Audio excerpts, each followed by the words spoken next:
Koach. Reading the Parsha, Kodesh Baruch Hu had designated Betzalel ben Uri ben Chur Lamati Yehuda. Betzalel should oversee the building of the Mishkan. And the Torah tells us why was he qualified. V'amalios Ruach Elokim. I will fill him with the spirit of Elokim, b'chokhmah, with knowledge, b'sfuna, with perception, insight, understanding, u'bedas. He's endowed with divine inspiration, b'chol malocha, how to address every level of responsibility of craftsmanship. I'd mentioned the name of the Midrash that when Moshe Rabbeinu informed Klal Yisrael that Betzalel, who was his great nephew, was going to oversee the building of the Mishkan, immediately there were murmurings. They said, seems to be this is nepotism. He chooses his brother to be the high priest, the Kohen Gadol. The children of his brother are Sagoni Kohanim. They are assistant high priests. And now he chooses his nephew to oversee the building of the Mishkan. These were the murmurings. And then he goes to explain to them, but do you know what Betzalel is? He's endowed with knowledge, with wisdom, and with Ruach HaKodesh. He's aware, he knows, he has the grasp of the inner workings of existence, how to conjugate the letters that creation came about, which is needed to build the Mishkan, because every aspect of the Mishkan has to be infused with an intent, which is the equivalent of creation. When they heard that, they said, Moshe, we understand. We understand why he's qualified, and we're not qualified. We read at time of Kabbalas Torah, HaKadosh Baruch Hu says to Klal Yisrael, the Rambam cites this in Hilchos Talmud Torah, B'choy Yaminu L'olam.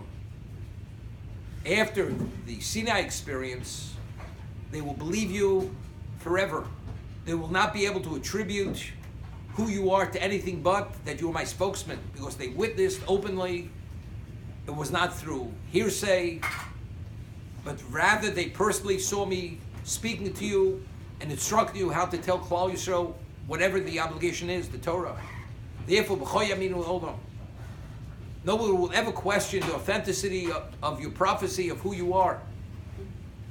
Yet the murmurings. If Moshe says, Betzalel ben Uri ben Chur Lamati Yehuda oversees the Mishkan evidently, and the word of Moshe is the word of Hashem, b'choy yaminu l'olam. The answer is, it's not so simple. Korach was at Sinai. Korach V'Adoso and his whole congregation. Yet they tried to usurp. There was a mutiny against Moshe Rabbeinu. What about b'choy yaminu l'olam? Continuously, we see this. They question Moshe Rabbeinu's, his authority. What are they questioning? So the understanding is, b'choy yaminu l'olam, what they saw factually cannot be refuted. It's authentic beyond any level of authenticating fact. But how you feel, that's something else. Because of one's conflict of interest, why did you choose me? That's another discussion over here.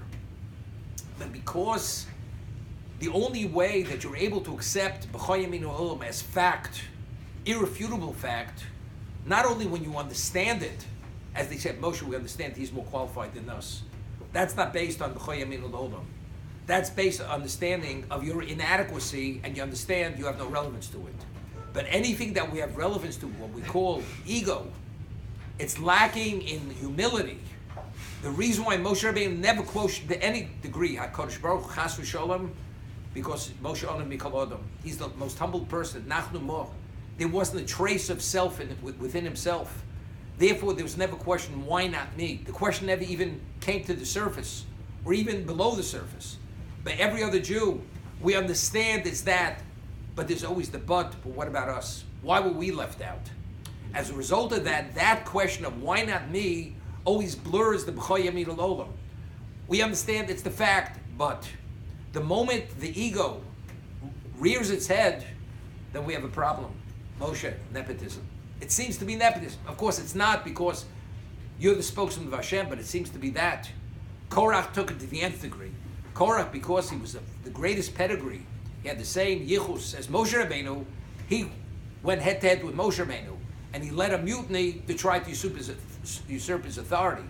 But again, because of this issue that even after Kabbalas Torah, the building of the Mishkan, and if not for Moshe Rabbeinu supplicating, they would have been destroyed because of the Chet Egel. All that Moshe did.